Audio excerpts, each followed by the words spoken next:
This is Radio Talk from the Radio Academy.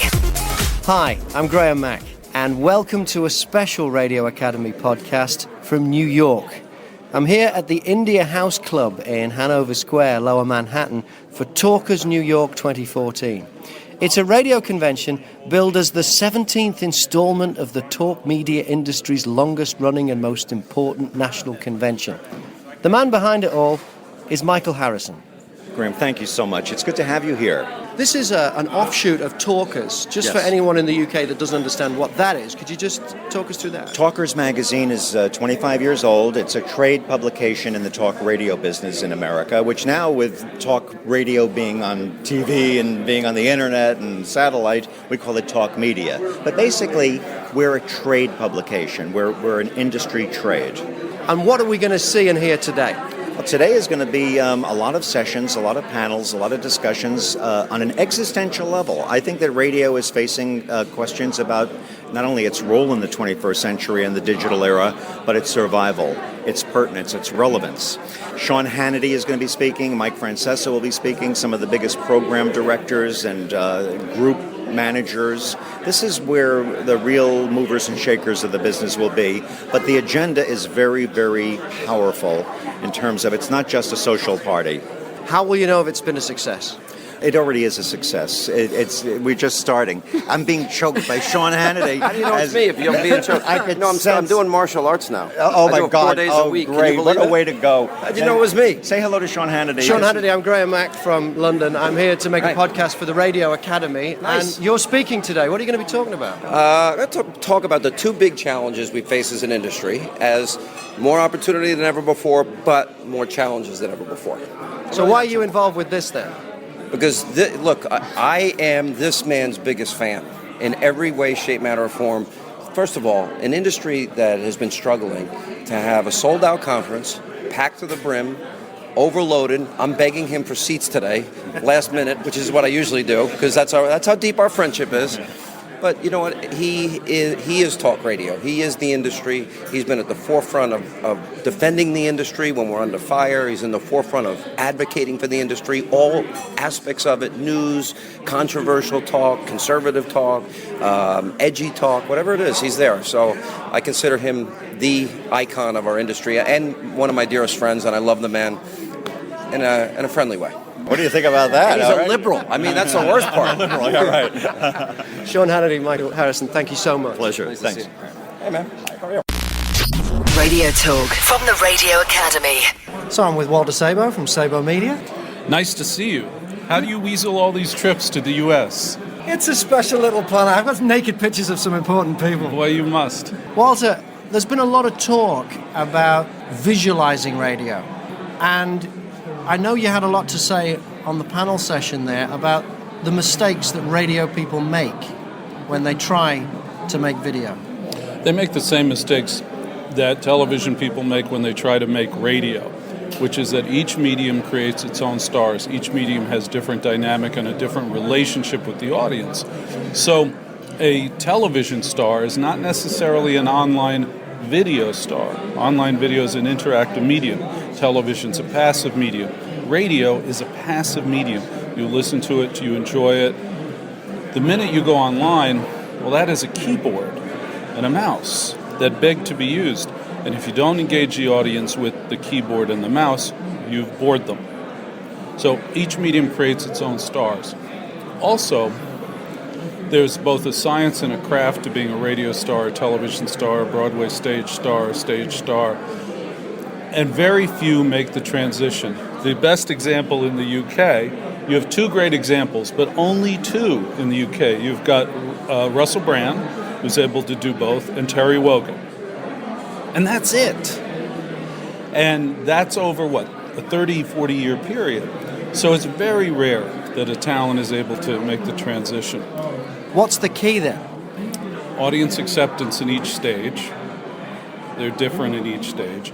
But it's also making sure that everything's done possible for the radio star to not fail.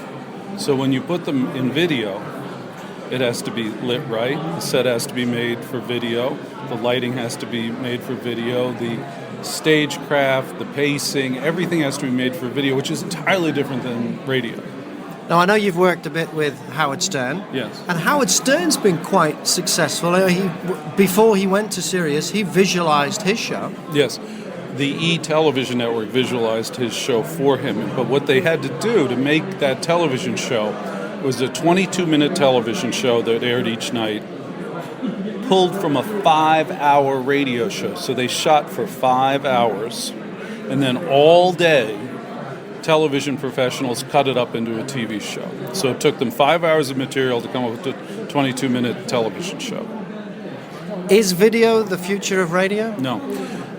Video is the future of video, and a handful of radio talent will be able to make compelling video content, and a handful of video stars will be able to make radio content. You can shoot most radio people all you want forever, and it's still not going to be compelling video. They have to have both the charisma for video, they have to have the looks for video, it has to be set up for video in a way that's interesting.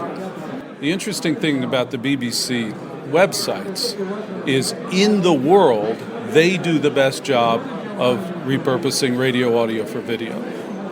But even notice there, where the BBC radio websites sometimes have streaming video, like from Radio 1, Radio 2. It's intermittent. It's sometimes it's camera 1, sometimes camera 2 doesn't work. But just like most radio companies, you look at live streaming from the BBC radio studios, and it looks like police interrogation room surveillance video. Instead of putting the camera where the microphone is, 14 inches away from the host's face, it's up there somewhere. It's like somewhere that the engineer decided that the camera should be. Radio is an intimate medium. You need to take that intimacy and travel it to video. Walter Sabo, thank you so much. Thank you so much. If someone wants to get in touch, if somebody from a radio station is listening and would like to use your expertise, how do they get in touch? They should use my expertise, but it's a very high-risk venture, and the email is walter@sabomedia.com. This is Radio Talk. I'm Brent Seltzer. I'm Meg McDonald. Brent and Meg Radio Show, now on GCN, Monday through Friday, from 10 to noon on the West Coast. Okay, that's enough of an ID. I think so. You guys are a married couple. We are. Which is kind of a rarity in radio. It is. We're coming up on 29 years. In July. We love being here. Talkers we have a long-term relationship. I did with Michael Harrison many years. We were once competitors. We became colleagues. Now we like to think of ourselves as conspirators. You've got quite an amazing story. This new show that you've got, it didn't start out that way. I was the rock and roll news goon. Meg and I met on the job. I was in the PR business, and we did meet on the job. My client was KLM Royal Dutch Airlines, and they were just starting service from LAX. So I was going around to the media with my basket of tulips in one hand and my memo for coverage on the other hand. And I went over to KZLA Radio to meet the news director, and Brent happened to come down. He was not the news director of the station, and we shook hands, and he wouldn't let my hand go. I remember saying to my general manager later that day, so throwing her on the desk and doing her would have been wrong. Oh my goodness! But he did say, could she be my bonus? I was very careful with that word. I bet you, yeah. But we got together, and though Meg was PR, and normally as a news person, my relationship with PR people usually required a weapon. But she was special because she had a dirty trick going on. Yeah, she's beautiful and lovely and kind and all that good stuff, but on top of every other indignity, she was good at it. She really knew how to get the job done, how to package the information, get the bottom line pushed up to the top, and make it possible to do the job. We had been together for years, and about 5 years ago, I said, I'm horny and hungry to get back on the air. Doing basic radio the way I used to do it. I was doing a lot of voiceover. We were doing training programs and all the adult crap you pick up along the line. Well, I certainly can't do the fun stuff anymore because I'm not doing it. We said, let's get back to doing it. We were doing a feature series called Brent Seltzer's Still at Large, reconnected with Michael after many years, and he said, no, you two are going to do a talk radio show. And he based that on the fact that 7 years ago we quit smoking and put these YouTube webisodes of our quitting smoking up. We have a channel on YouTube. It is called Boomer Speak 08. And what did we do? 7 webisodes? 7 webisodes. Of quitting smoke. We kept a video diary as we quit smoking and posted it. And if you enjoy watching people in pain... Yeah, there's a lot of screaming. But Michael saw that and said, I want you two to do a talk show. It's the most effortless thing ever. So we began as the original Talkers Radio talk show back in September. So this is just an online thing then? It was originally just an online thing, and we were doing it and loving it and having the best time. And then GCN, Genesis Communications Network, called and said, we want them. That's it, we want them. So now you're getting paid to do it? Yes. Yeah. Now we start July 7th. Going the year July 7th, just starting with GCN. It's kind of nice. We signed a contract with them about 2 weeks ago, finally met our bosses today. That's radio. Which I think is a great idea. You shouldn't meet your bosses too soon or too often. So is the goal then to syndicate and have it all over America? Yes, we are looking to syndicate, but we are looking also to consider a way to remain on the internet as well, because radio today around the world radio is not an American product anymore. It's a world product. We're a worldwide community of communicators, and we have to let go of the old school of how we did it and say, terrestrial is great, internet is great, marrying the two together is great, connecting is great. The thing we loved about the internet was you can always read not only how many your audience are, but where they are. Yeah. So to suddenly discover, my God, we're being heard in France, which is to say we're being heard everywhere, but someone's listening. Oh my gosh, someone's listening to us in Edinburgh. Oh my gosh, we're being heard in Manchester. It is thrilling. It is thrilling beyond words. And she has become the secret weapon of it, because no matter what I do, she couches it. You can always count on your wife as the one person who won't lie to you or for you. So it works out perfect. Yeah. And we have a good time working together. We do. And we get along well. And second marriage for each of us. So we came into this one saying, you know the crap we put up with before? Not this time. So we enjoy being together. And I think what makes it work is that we're not jealous of each other's talent. We admire and appreciate. He, for example, is a fabulous writer. I'm not jealous of that. I go, oh, thank goodness one of us can do that, and I do things that he can't do, and he's not jealous of me. So we come in as a couple and a support team for each of us.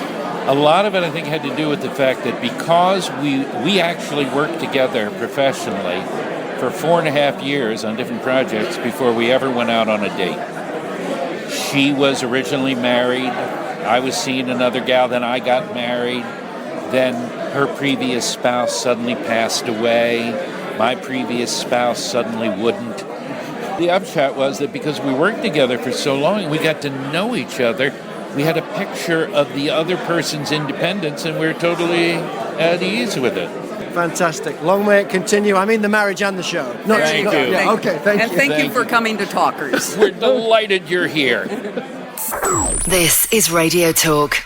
I'm with Tom Likas.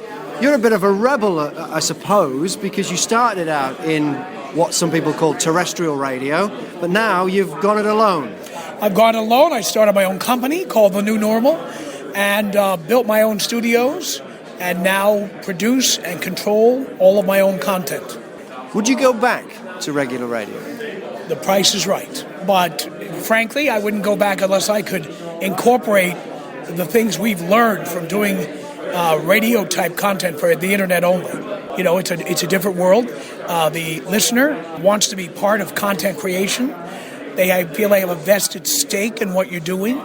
They want it to be like a small social network where they have interaction with the personality, where they have interaction with the other fans. They like events where they can go meet the other listeners. And in the States, I think a lot of the radio companies, which are busy consolidating because there have been an awful lot of mergers and what have you, they're trying to cut costs, and I think the listener comes last now. So how is it different then? Well, regular radio is regulated by the Federal Communications Commission. So in terms of content, obviously, we're free to say and do whatever we like. But on top of that, regular talk radio in the States has devolved into conversations about politics and nothing else. And to be even narrower, politics from only one point of view, which is the Republican Party. And so I think there's a reason that the ratings on many of these heritage radio stations are at record lows. WABC here in New York had the lowest ratings in history this month. And when I talk about history, that's over 50 years of ratings history. Lowest ratings ever. KABC in Los Angeles, one of the original all-talk radio stations, lowest ratings in 54 years of existence. So if they're not learning from this, they're going to have to learn at some point or die. So what's the biggest mistakes that they're making? They have very little diversity of content. You tune in every day and it's bashing the president or bashing something the president did or said. There's nothing else going on. People have other concerns in life. They don't like traffic. They have problems raising their kids. They have other things going on in their lives. Politics are not always the most important thing, and they're certainly not the only thing people care about. I think people want more diversity in their content. I think they want more voices, not all the same 55 and over white males. They want more, not just in the host, but in the callers, too. Our audience is largely people of color. We do that because we target men. We don't target race or ethnicity. We talk about issues of concern to men. That's a much bigger niche. So has your act changed that much, or had to change that much when you made the switch? My act has always evolved over the years. It has always been appropriate to whatever radio station or network I was on, what's going on in the world, what people care about. So I wouldn't say it was like a sudden overnight change. It's an evolution over time. Do you still sign boobs? Not as often.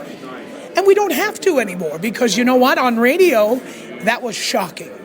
The internet is the home of, rotten.com and a lot of websites that are way more shocking than anything I could possibly bring to the table. So now what we do is we just talk like people, which does include an occasional obscenity or some vulgarity or saying something politically incorrect. By the same token, we also give advice to guys about money, about cooking, about wine, other things that guys care about. Tom Likas, thank you so much. Thank you. This is Radio Talk from the Radio Academy. I'm with Joe Piscopo. Well, you're probably the biggest name here as far as international names go. How does that feel? I'm a fellow broadcaster now, I guess. It's really humbling, I must say, and it's a nice feeling. In the UK, we'll know you from your films. Do you have a favourite? You know what? In UK, I did Wise Guys with Danny DeVito. We did Johnny Dangerously with Michael Keaton. And I got my butt kicked by Chuck Norris in a little movie called Sidekicks. It did a film that wasn't so great, but a lot of fun to do, Dead Heat with Treat Williams and Vincent Price. So it's all out there. Some of the films you kind of want to go away, but some of them, they always seem to surface, and everything comes back. But it's all good. So I'm primarily known internationally. And I know if I travel, they know some of those films, but around North America, it's mostly television. We don't get Saturday Night Live, but we know all about it. I mean, it's a phenomenon, and the names that came through Saturday Night Live. How did you get onto that show? I was doing stand-up comedy at a little club in New York, little dive of a club. And coming up, Robin Williams was coming up, and Billy Crystal, and Robert Klein, comedian Robert Klein was, Rodney Dangerfield was there. All that Pryor would come in, it was a very exciting time, late 70s.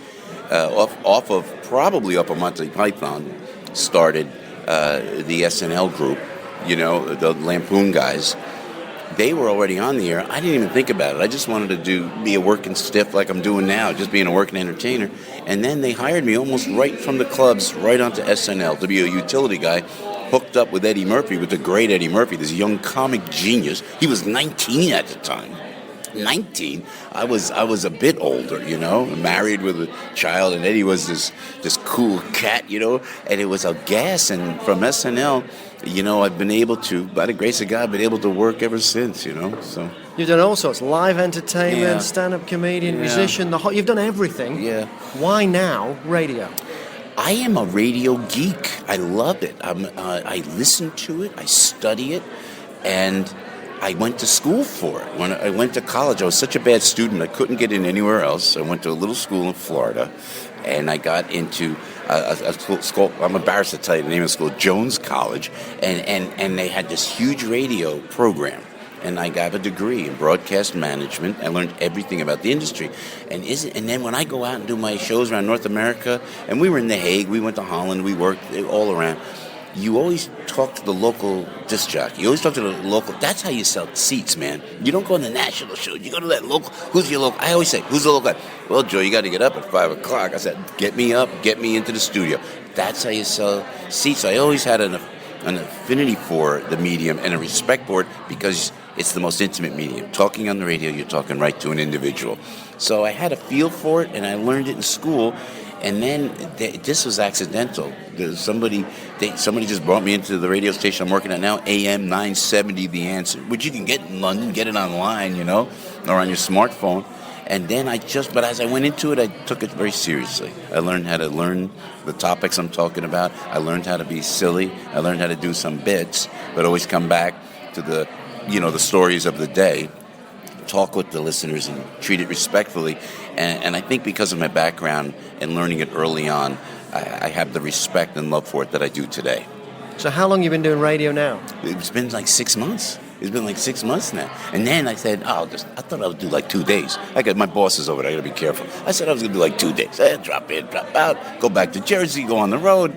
I have children everywhere. I have children all throughout the United States. It's interesting. My whole life is a book, I'll tell you that. But people started to listen. Advertisers started to come on. And now they gave me a long-term contract, so now I'm in for the whole. But treat it with respect. And I can't, as we chat here, sometimes people don't get it, but it's a fascinating medium. It really is. You're talking right, as we speak now, you're talking to the individual listening now on the podcast, in the car, on the smartphone.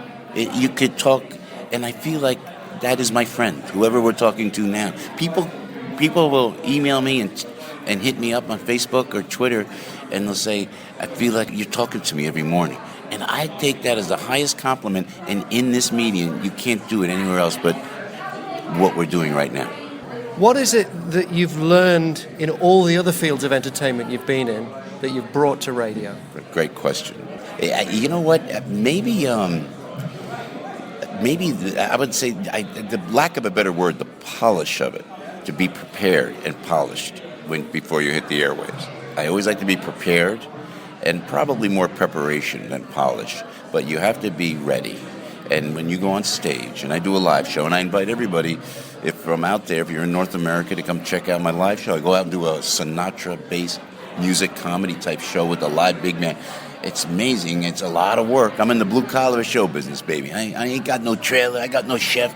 I ain't no multi-million-dollar movie star. I work. I sweat on stage. But I prepare for it. I rehearse for it. I take it very seriously. So, the answer to the question is what I took from the other things that I've done in entertainment is the preparation and the polish that you have to have before you step in front of a camera, before you step on stage. Even more so when you're doing a 3-hour radio show. Joe Piscopo, it's an absolute pleasure. Thanks. Thank you, most kind. Thank you so much. Radio Talk from the Radio Academy. At the beginning of this podcast, you heard Sean Hannity from Fox News and Premier Networks strangling Michael Harrison.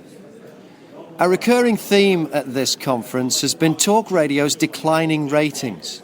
To wrap things up, I asked Phil Boyce, Vice President of Spoken Word Programming at Salem Communications, what's strangling talk radio in America? The Nielsen Company, which is the major company that measures radio over-the-air broadcasting, hasn't figured out how to add the internet listening. Right now on my radio stations, I've got 6 major platforms. The over-the-air is just one of them. Then there's TuneIn.com, there's iHeartRadio, there's the station app, there's ChristianRadio.com for my Christian stations, or an equivalent for the news talk stations. All 5 of those are not being rated by Nielsen. So when you look at a Nielsen number, you're only looking at a small sliver. And what we've seen is through the years, those numbers have been gradually slipping. I don't think they're really slipping. I asked the people in there, how many of you think fewer people are listening to news talk radio today than before? Not a single hand went up. Same thing 2 years ago. Not a single hand went up. And yet we continue to see this slippage. Where are they going? Well, they're obviously going to the internet. And so until we figure out a way to count those people, we don't know how many people are listening to this format. Radio stations are paying for this information. Sean Hannity said something provocative. He said that we were paying for our own demise. Is that true? Oh, absolutely true. We are paying for numbers that show us to continually slip. So we're basically paying them to show us that fewer people are listening when we know that more people are listening. We know it's wrong. I mean, look, if everybody in that room thinks that they're wrong, everybody, there's not a single hand that went up, then what does that tell you? It tells you they're wrong. What's the answer? Well, the answer is to get off their duffs and figure out a way to count these numbers. I was just talking to a young man from San Francisco who's in the tech industry, and he said that's a joke that they can't add them. Now, it is true that there's different metrics involved. The TuneIn metrics are different than the iHeart metrics. Why don't they combine their metrics? Why don't they give us the same number across all platforms, add it together, and tell me how many people are listening to my stations? That's something I think we should pay for instead of what we're paying for now, which is a declining number that we know is not real. How long has talk radio got then if this isn't sorted out? Well, here's the thing. People will always listen to talk radio. The question is, how will they listen? Where will they listen? The problem is that a lot of money is riding on this. If we use Nielsen to set our rates, and yet our numbers continue to decline, we have to tell our advertisers there aren't as many people listening as before when we know that's not true. So basically, I think that the answer is to keep doing what we're doing, and Nielsen will have to figure it out, or Nielsen will become irrelevant. Because why would you continue to pay Nielsen to give you numbers that represent maybe half of the people that are listening? And I wouldn't be surprised if it isn't getting to that point. I've been saying for a couple of years that within 5 years, 50% of a radio station's listening is going to come digitally. So that means that we are going to see a 50% decline in traditional listening. But we're going to see a 50% increase in digital listening. And I think it's going to be more than 50%. Right now, the studies that I look at show that for my digital streams, 46% of my listening is happening outside the station's coverage map. These are people that didn't used to listen before. They're now listening. They could be in Timbuktu, for all I know. I don't know where they are. I just know that these are new people that have found my listening online that couldn't listen over the air because they were outside my station's coverage map. What does that tell you? It tells you that the audience is growing, and it will continue to do so. Phil Boyce. Thank you, Grant. This is Radio Talk. So that was Talkers New York 2014. Radio Talk from the Radio Academy. Keep in touch with us at radioacademy.org.